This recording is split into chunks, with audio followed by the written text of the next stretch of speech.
que representa. Bueno, me pidieron que dijera que hablara un poco del cambio de época, un poco en el cual he venido reflexionando desde hace ya un buen tiempo. Efectivamente, no es una época de cambio, como se ha dicho, es un cambio de época. Y los cambios de época han sido siempre muy traumáticos.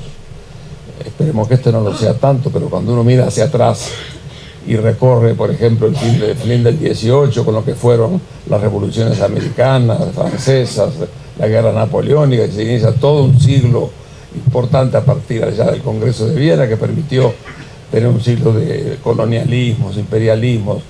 Todo ese siglo fue un periodo que termina en 1914, cuando se inicia la guerra del 14. Y ese periodo del 14 al 45 fue también un periodo de cambio espectacular que se caracteriza fundamentalmente por el ascenso de Estados Unidos como gran potencia dominante, por eso que se le llama la Pax Americana. Son 70 años de Pax Americana, de un cambio que es el cambio del siglo anterior hacia otra cosa que es lo que hemos construido en los últimos 70 años. Y esa Pax Americana nos tomó un poco con un conflicto bélico que dejó al mundo en trizas. Es el mundo, una guerra, fueron 30 años con dos guerras, con más de 100 millones de muertos, la crisis económica más violenta de la historia del capitalismo, y la aparición de movimientos políticos de todos los signos. Realmente ha sido 30 años muy fuertes en cuanto a su impacto económico, social y político.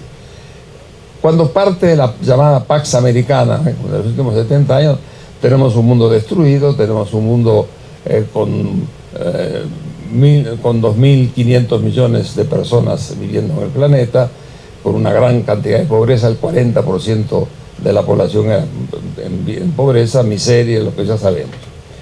A partir de ahí se inicia un nuevo periodo, la construcción de esta Pax Americana, muy dominada ciertamente por Estados Unidos y sus socios, y que parte un poco de la construcción de un mundo de reglas. En realidad el mundo de los últimos 70 años, el mundo del establecimiento de reglas, de funcionamiento, para compartir un mundo con decisiones concertadas por todos los países en torno a las Naciones Unidas, a los esquemas de las distintas agencias, a los esquemas subregionales, etc. Es el mundo, por tanto, de la creación de un sistema basado en algo que el mundo recién descubre en ese momento como un concepto obligatorio, que es el concepto de solidaridad. Antes teníamos el concepto de caridad. La caridad es la hija del amor, es la hija de las grandes religiones. El concepto de solidaridad nace en el 45, cuando los países se comprometen, entre otras cosas, a mantener la paz, a ceder el derecho a la guerra al Consejo de Seguridad, a crear una asamblea general, a poner orden en las finanzas, crear una moneda, una corte de justicia, etc. Fue realmente una inmensa apuesta en la historia de la humanidad, de una enorme importancia. Yo creo que estos 70 años parten con un objetivo de ampliar un poco el concepto de orden social y económico y político en una mesa de concertación. Yo creo que ese orden, como digo, comenzó a este periodo de los últimos 70 años y ha tenido una evolución muy marcada con distintos vectores que forzaron eso. El primero, y ciertamente, ha sido la tecnología. La tecnología ha sido y sigue siendo un factor de sorprendente cambio, preocupante de rato, como tú mencionabas el tema del trabajo, ¿no? Por ejemplo, pero muy importante en cuanto a las inmensas cosas que se pueden crear todos los días con las nuevas tecnologías, pero también desafiantes del trabajo, desafiantes de la forma de relacionarnos, de la forma de pensar, de la forma de comunicarnos. Es decir, está todo en cuestionamiento por una tecnología que avanza a un ritmo vertiginoso. Ese ha sido el primer movimiento que ha venido afectando hacia un cambio de época. Incluso en este momento, con la aparición de poderes fácticos basados en las tenencias tecnológicas de las grandes empresas que no obedecen a nadie, que son uno de los grandes temas que tiene el mundo por delante. El otro gran tema fue la globalización. El mundo se empieza a relacionar. Yo vi el año pasado 1.500 millones de personas viajaron en el mundo, un mundo de 7.000 millones, pues casi el 20% que se desplaza de un lado a otro. Todo eso es una cosa muy importante en ciertos dominios. En el dominio del comercio, por ejemplo, o en el conocimiento de la gente, el turismo, todas esas fuerzas que están detrás de la globalización, que también tienen aspectos negativos o aspectos preocupantes, como por ejemplo todo lo que son las grandes migraciones, que dicho sea de paso, hoy en América Latina comienza con un perfil muy propio y muy dramático. La tercera fuerza que también apareció en a través del tiempo fue cómo mejoró la situación social en el mundo, a pesar de todos los problemas que hay. Cuando termina la Segunda Guerra Mundial, yo decía 40% de la gente vivía en pobreza. Hoy en día, con 3 veces más de población, 7.500 millones, el 10% vive en pobreza. Hay mucho pobre, porque claro, hay mucha gente, pero no cabe duda que el impacto fue considerable. Otro tanto que marca también un poco estas grandes dimensiones es la esperanza de vida. En la época, al inicio de la guerra cristiana, la esperanza de vida 30 años. 2000 años después, en el año 45, cuando termina la guerra mundial, la esperanza de vida pasa a 45. Ganamos 15 años. Del 45 acá, en últimos 70, ganamos 30 años. Hoy la esperanza de vida ya es mayor de 75 años. Es decir, que cuando uno mira en conjunto, estos 70 años tuvieron cosas muy importantes que hay que recoger como avances significativos en este proceso de evolución de la humanidad hacia nuevos horizontes. Hay un cuarto elemento que importa en todo eso también, y es cómo de alguna forma nos quedó un punto sin resolver en el año 45, muy importante, que era el punto del comercio. El comercio siempre ha sido fuente de grandes cosas y de grandes tragedias, pero ha sido un motor de la humanidad a lo largo de toda su historia.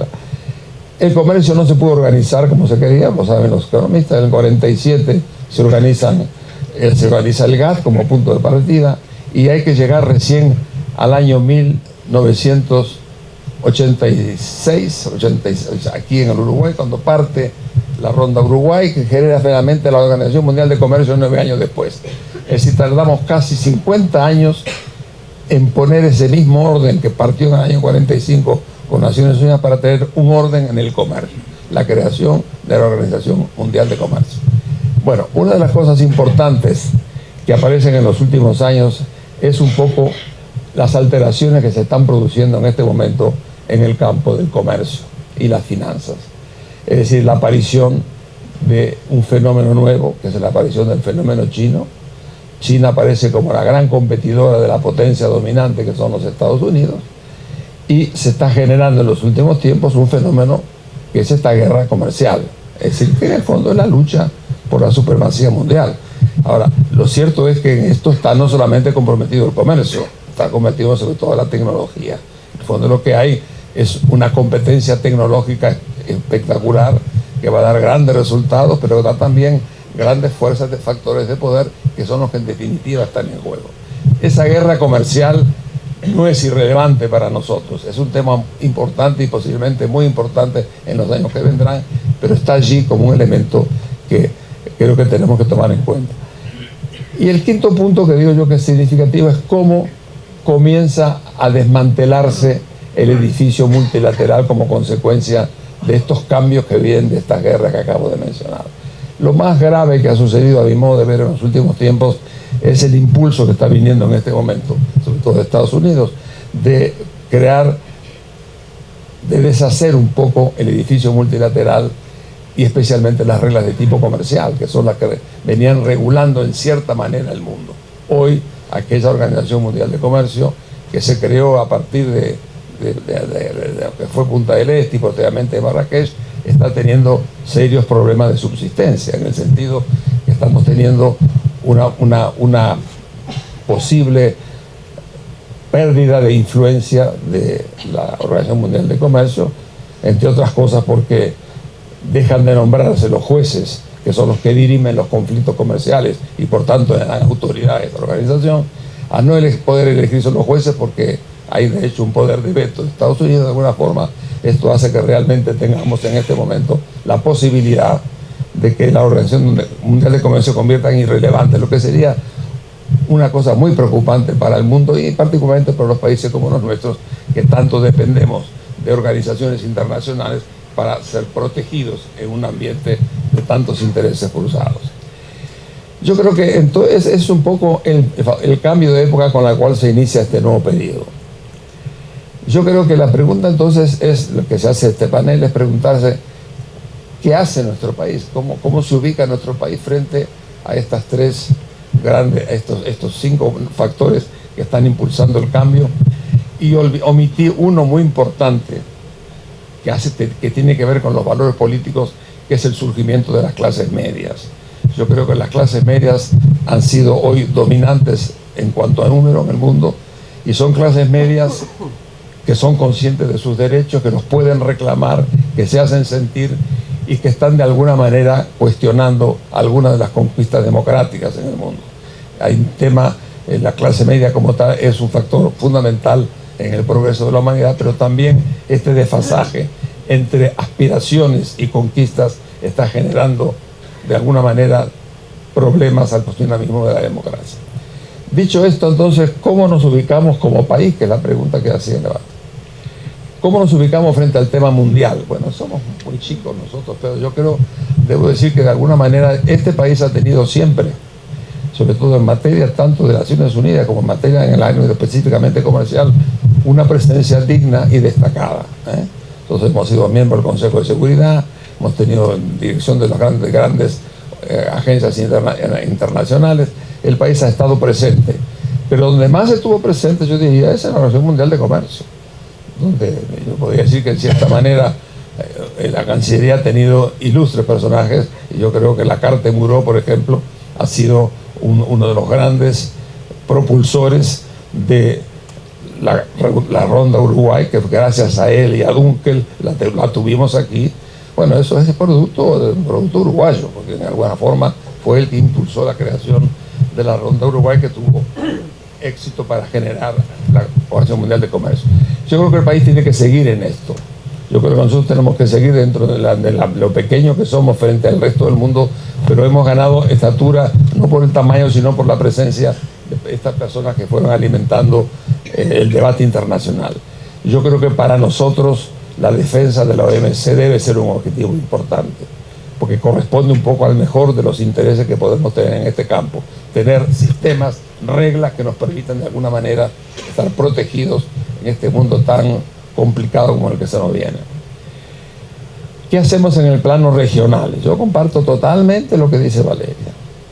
A mí que se me acuerdo cuando, bueno, como uno tiene algunos años, yo me acuerdo que yo estuve rondando en la LALC, es decir, estábamos hablando de, es un privilegio, en 1960, estuve así como venía yo era joven docente en la universidad, y me acuerdo, Magariño me dejó pasar para oír un poco lo que pasaba.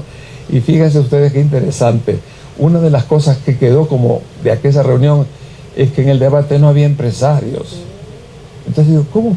Eso aprendimos después, que no se puede discutir el comercio sin los empresarios.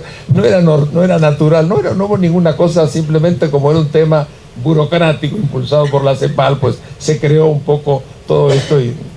Pero digo simplemente que, y con el mismo entusiasmo, yo vi la creación del Mercosur, por aquello de que somos del Mercosur desde el origen de nuestra nacionalidad. Y además la geografía es madre de la historia, con más derecho que nunca aplicada a nuestra situación en la región. Yo siempre creí en el Mercosur, aún en el Mercosur imperfecto. Hay que perfeccionarlo. Y yo creo que la Cancillería ha hecho una gran labor en estas negociaciones. Hay que felicitar a la Cancillería porque realmente pusieron empuje con la dimensión pequeña que somos en el conjunto, pero ha sido muy importante. Y ha habido una coincidencia muy importante en los últimos meses, que es la apertura externa de Brasil y de Argentina, que espero que se mantenga. Porque eso es realmente clave para que el Mercosur pudiera tomar cuerpo. Sobre la base de ese cuerpo, esa larga negociación de 18 años, que fue más o menos, ¿no? Y la estupenda gestión de representantes como la que tengo aquí a mi izquierda, yo creo que ha hecho posible que realmente hoy la posibilidad de tener un Mercosur que funcione con las reglas acordadas es una realidad. Y yo creo que, yo coincido plenamente, que más allá de los pequeños problemas que puede haber y de sectores que se pueden ver dañados, es el conjunto el que está en juego. Pero es muy importante que el país tenga una política concertada. Cuando yo llegué a la Cancillería, una de las primeras cosas, y se mantiene ahora, es que tiene que haber una política de Estado. Es decir, de alguna forma, somos muy pequeños para tener grandes discrepancias en materia internacional. Tenemos que estar detrás de la Cancillería, que es la Cancillería del país, no el partido dominante solamente. El partido, yo creo que ese tema de una política de Estado, yo creo que reafirmarla sobre este mundo incierto que tenemos por delante, hay que atender a eso. Yo creo que es muy bien que esto sea un poco el espíritu que rige la Cancillería. Entonces yo creo que me parece que la idea de Mercosur abre las puertas a muchas cosas. Tú decías, por ejemplo, las oportunidades que tiene el acceso al mercado, la eliminación de las tarifas, de las tasas, pero la posibilidad de que las reglas del Mercosur se extiendan a todos los países y eventualmente de toda América Latina, para tener realmente después una cosa muy importante, que es poder llegar a tener una unidad de Europa con América Latina. Hoy hay 30 países que tendrían convenios con Europa. Si ustedes le suman los 27 de Europa, serían 57 países que tendrían acuerdos preferenciales. Es un núcleo muy importante, son 780 millones de personas. Es mucha gente que está en juego. De ahí que, de alguna manera, me parece que la posibilidad de que este Mercosur se concrete y se sumen los acuerdos que ya tiene la Unión Europea con los demás países, podría dar lugar a la creación, va a dar lugar a la creación de un complejo de 780 millones de personas, donde algo tenemos para hacer en todo eso, y puertas se tienen que abrir. Entonces yo creo que, a mí me parece que en este momento yo confío en, además, que el sistema que tú decías, de que aprobado por el Parlamento Europeo y aprobado por el nuestro, ya estamos en el convenio con el Mercosur, es muy importante.